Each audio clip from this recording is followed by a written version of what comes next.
जब भी दुनिया के सबसे बड़े सांप का जिक्र आता है तो मन में एनाकोंडा या फिर किसी विशाल अजगर की तस्वीर बनती है ना।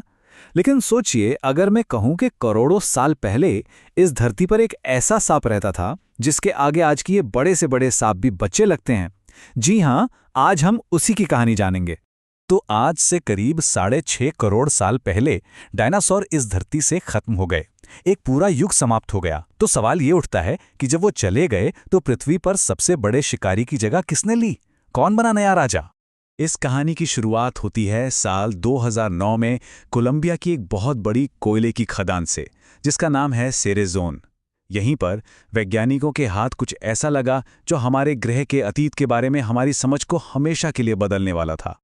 हुआ ये कि वहां जीवाश्म वैज्ञानिकों को रीढ़ की हड्डी के कुछ हिस्से मिले, लेकिन ये कोई मामूली टुकड़े नहीं थे। ये इतने बड़े थे, इतने ज्यादा बड़े थे कि उन्हें देखकर किसी के भी होश उड़ जाएं। असल में वो हड्डियां इतनी विशाल थीं कि पहले तो वैज्ञानिकों को यही लगा कि ये जरूर किसी प्रागैतिहासिक बहुत ही भीमकाय मगरमच्छ की होंगी। लेकिन सच सच कुछ और ही था, कुछ ऐसा जिसकी किसी ने दूर दूर तक कल्पना भी नहीं की थी। वो हड्डियां एक सांप की थीं। जी हां, एक सांप। लेकिन कोई ऐसा वैसा सांप नहीं। इसका नाम रखा गया टाइटैनोबोआ, और ये पृथ्वी पर अब तक का सबसे बड़ा सांप था। चलिए अंदाजा लगाते हैं कि ये आखिर कितना विशाल था। टाइटैनोबोआ की लंबाई लगभग 13 मीटर थी, यानी 42 फीट से भी ज्यादा। ये लंबाई आज के किसी भी सांप से कहीं ज्यादा है। इसकी विशालता को ठीक से समझने के लिए जरा इस स्लाइड को देखिए। टाइटैनोबोआ एक स्टैंडर्ड सिटी बस से भी लंबा था, और जैसा कि इस बाल चार्ट में साफ है, ये आज के सबसे बड़े माने जाने वाले ग्रीन एनाकोंडा से 2 गुने से भी ज्यादा लंबा था। कल्पना करना भी मुश्किल है ना? और बात सिर्फ लंबाई की नहीं है, इसका वजन तो और भी चौंकाने वाला था। टाइटैनोबोआ का वजन था लगभग 1135 किलोग्राम। इसको अगर आज से तुलना करें तो ये आज के सबसे बड़े एनाकोंडा से लगभग 4.5 गुना ज्यादा भारी था। सचमुच एक टाइटन। तो सवाल ये है कि इतना बड़ा, इतना विशाल जीव रहता कहाँ था और कैसे? चलिए अब देखते हैं कि टाइटैनोबोआ की दुनिया आखिर थी कैसी। टाइटैनोबोआ आज से लगभग 6 करोड़ साल पहले पैलियोसीन युग के दलदली जंगलों में रहता था। वो एक गर्म, उमस भरी दुनिया थी, यानी विशाल रेप्टाइल्स यानी सरीसृपों के फलने फूलने के लिए एकदम सही जगह। अपने भारी भरकम शरीर की वजह से ये जमीन पर थोड़ा धीमा था, इसलिए इसका शिकार करने का तरीका था पानी में घात लगाकर हमला करना। ये जहरीला नहीं था।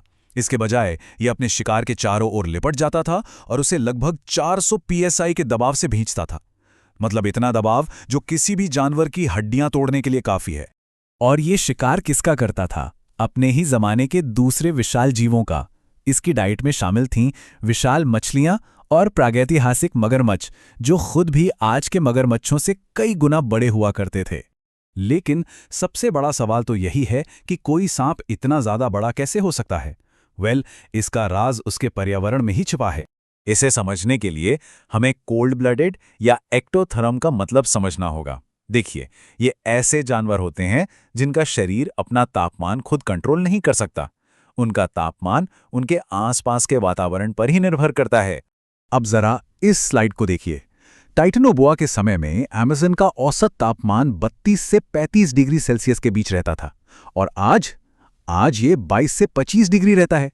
मतलब उस वक्त ये जगह आज से लगभग 10 डिग्री ज्यादा गर्म थी। तो सबसे जरूरी बात यह है, एक गर्म ग्रह सरीसृपों के मेटाबॉलिज्म को तेज कर देता है, जिससे वो ज्यादा एक्टिव रहते हैं और ज्यादा बड़े आकार तक पहुंच सकते हैं। सीधे शब्दों में कहें तो टाइटैनोबोआ का वो विशाल आकार सीधे सीधे उस गर्म उमस भरी दुनिया का ही नतीजा था। टाइटैनोबोआ अपने समय का सबसे बड़ा शिकारी था। उसे कोई चुनौती नहीं दे सकता था। तो फिर वो विलुप्त कैसे हो गया? चलिए इसे जरा टाइमलाइन पर समझते हैं। डायनासोर के विलुप्त होने के बाद टाइटैनोबोआ का उदय हुआ और इसने लगभग 20 लाख सालों तक राज किया। लेकिन फिर लगभग 5 करोड़ 80 लाख साल पहले इसका भी अंत हो गया। और इसका अंत हुआ क्लाइमेट चेंज की वजह से। विडंबना देखिए, जिस अत्यधिक गर्म जलवायु ने उसे इतना विशाल बनाया था, वही उसके पतन का कारण भी बनी।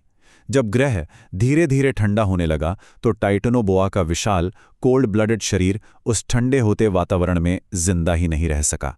टाइटेनोबोआ की कहानी अतीत का एक सबक तो है ही, लेकिन ये भविष्य के लिए एक बहुत बड़ा सवाल भी खड़ा करती है। क्या ये टाइटन वापस आ सकता है? आज ग्लोबल वार्मिंग की वजह से पृथ्वी का तापमान फिर से बढ़ रहा है।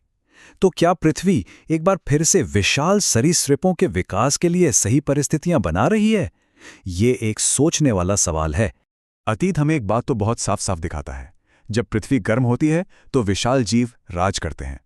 टाइटेनोबोआ की कहानी हमें यही याद दिलाती है कि हमारा ग्रह और उस पर मौजूद जीवन हमेशा बदलता रहता है, और अक्सर ऐसे तरीकों से बदलता है जिनकी हम कल्पना भी नहीं कर सकते।